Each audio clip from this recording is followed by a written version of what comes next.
नमस्कार, जय Hind. Atharva online study centre में हार्दिक स्वागत है।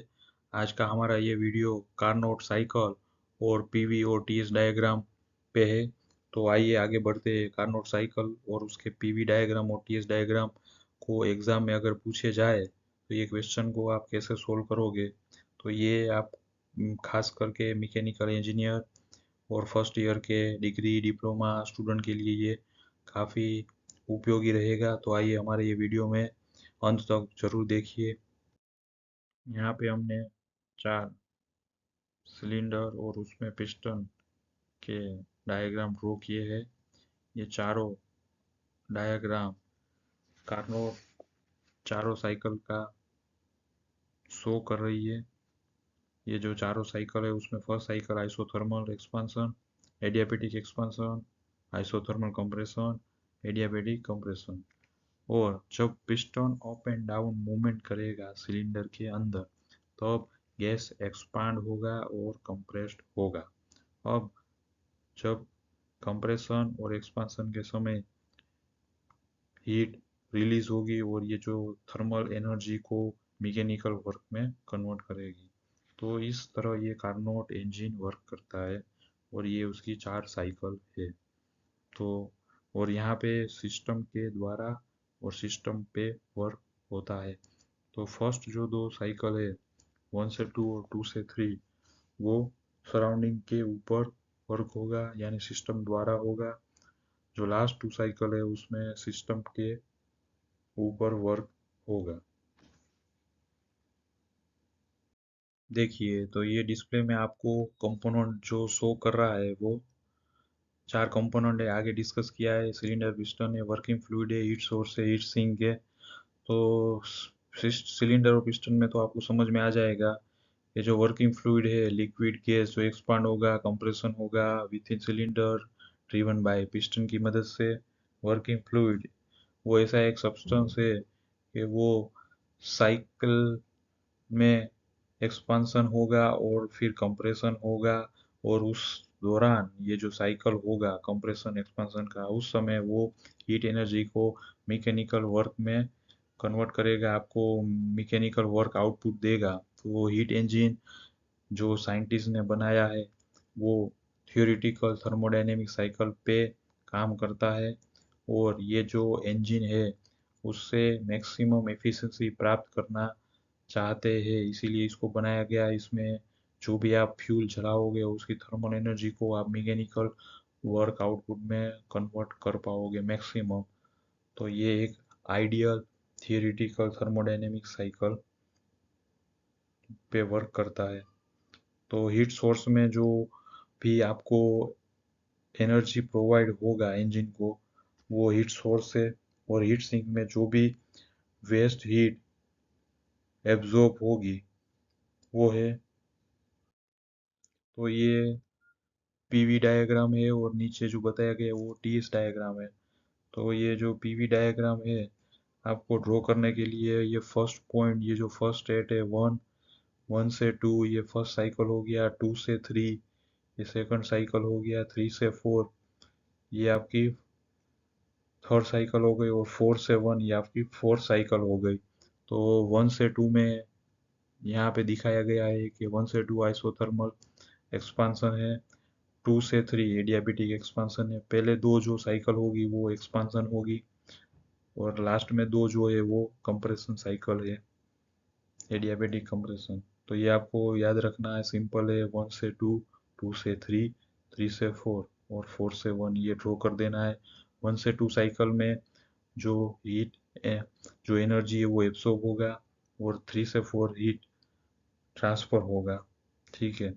और ये TS diagram temperature versus entropy. तो फर्स्ट पॉइंट 1 ये हो गया, यहाँ पे हाई टेम्परेचर हो गया 1 से 2 यानी आइसोथर्मल एक्सपांसन हो गया, 2 से 3 एडियाबेटिक एक्सपांसन हो गया, 3 से 4 आइसोथर्मल कंप्रेशन हो गया, 4 से 1 एडियाबेटिक कंप्रेशन हो गया। तो ये 4 साइकिल है। ये पीवी डायग्राम ऊपर है और ये टीएस डायग्राम है। खास याद रखिएगा ये दोनों डायग्राम ऐसे आपको एग्जाम में ड्रॉ करना है। और ये डायग्राम है कार्नोट साइकिल की। तो यहाँ पे सिंपल है, टेम्परेचर हाई टेम्परेचर लो, ठीक है। सिंपल जो फर्स्ट साइकिल है कार्नोट, वो आइसोथर्मल एक्सपांसन और reversible isothermal gas expansion process कहते हैं। तो फर्स्ट साइकिल जो 1 से 2, उसमें क्या होगा, जब पिस्टन अप साइड ट्रैवल करेगा गैस एक्सपांड होगा। गैस एक्सपांड क्यों होगा, क्योंकि वो हीट एब्सॉर्ब करेगा। कहाँ से, हॉट रिजर्वर यानी कि हाई टेम्परेचर रिजर्वर से, तो उसे हम हीट सोर्स कहते हैं। तो ये आइसोथर्मल एक्सपांसन प्रोसेस है, सिंपल है। और जो वर्क होगा वो सराउंडिंग के ऊपर होगा, सिस्टम द्वारा होगा। तो सिंपल ये आपको याद रखना है, isothermal expansion, reversible isothermal gas expansion process, ठीक है। ये आपको समझने के लिए 1 से 2 ये जो एक्सपांसन प्रोसेस है वो टीएस डायग्राम में 1 से 2 जो हमने डिस्कस किया, ठीक है। यहाँ पे टेम्परेचर कांस्टेंट रहेगा, याद रखिएगा, आइसोथर्मल है इसलिए टेम्परेचर कांस्टेंट रहता है। तो टीएस डायग्राम ड्रॉ करने के लिए याद रखिएगा, फर्स्ट टेम्परेचर कांस्टेंट रहेगा। नेक्स्ट साइकिल जो है वो एडियाबेटिक एक्सपांसन है।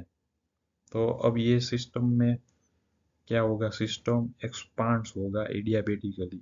एडियाबेटिकली मीन्स क्या है कि वहाँ पे हीट ट्रांसफर नहीं होगा। कहाँ, किसके साथ, सिस्टम और सराउंडिंग के बीच में। तो आप समझ लो कि सिस्टम इज थर्मली इंसुलेटेड है, temperature of the system decreases to a low temperature.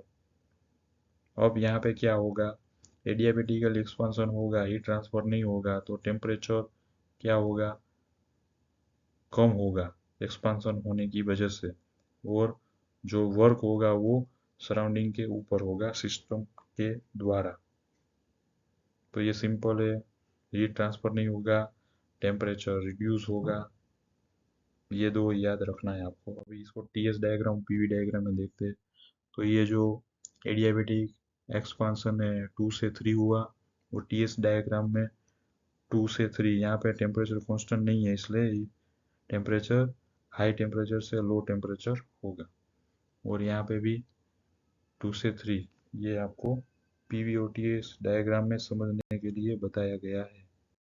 अब ये कार्नोट साइकिल 3 यानी 3 से 4 में क्या होगा, जब पिस्टन ऊपर से नीचे तरफ जाएगा तो गैस कंप्रेस होगा और यहाँ पे हीट रिलीज होगा। वो लो टेम्परेचर रिजर्वर में हीट रिलीज होगा, यानी कि जो वर्क डन होगा वो सिस्टम के द्वारा होगा, और सॉरी सराउंडिंग के द्वारा होगा, और वर्क सिस्टम के ऊपर होगा।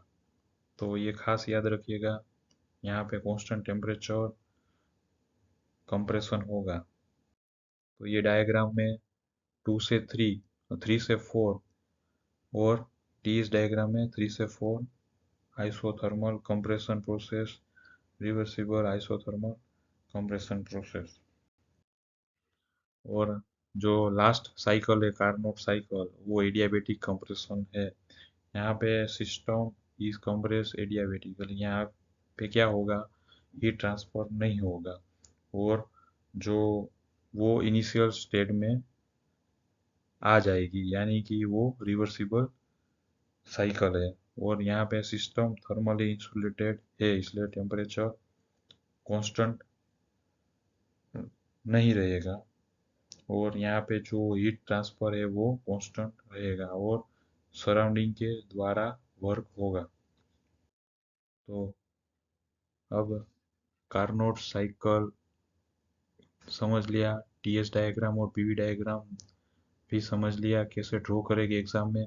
अब कार्नोट इंजन की एफिशिएंसी कैसे फाइंड करेंगे, तो ये इक्वेशन है, efficiency equal to 1 - T cold temperature यानी कि temperature of sink divide by temperature hot यानी टेम्परेचर ऑफ हॉट सोर्स। तो उससे आपको एफिशिएंसी प्राप्त हो जाएगी। एग्जाम में न्यूमेरिकल पूछे जा सकते हैं कार्नोट इंजन एफिशिएंसी फाइंड करने के लिए। तो यहाँ पे आपको दो टेम्परेचर दिया रहेगा, टी और टी एच, यानी हॉट टेम्परेचर यानी टेम्परेचर ऑफ हॉट सोर्स और टेम्परेचर ऑफ हीट सिंक्स। तो इससे आप car note engine efficiency find कर पाओगे। Thank you for watching.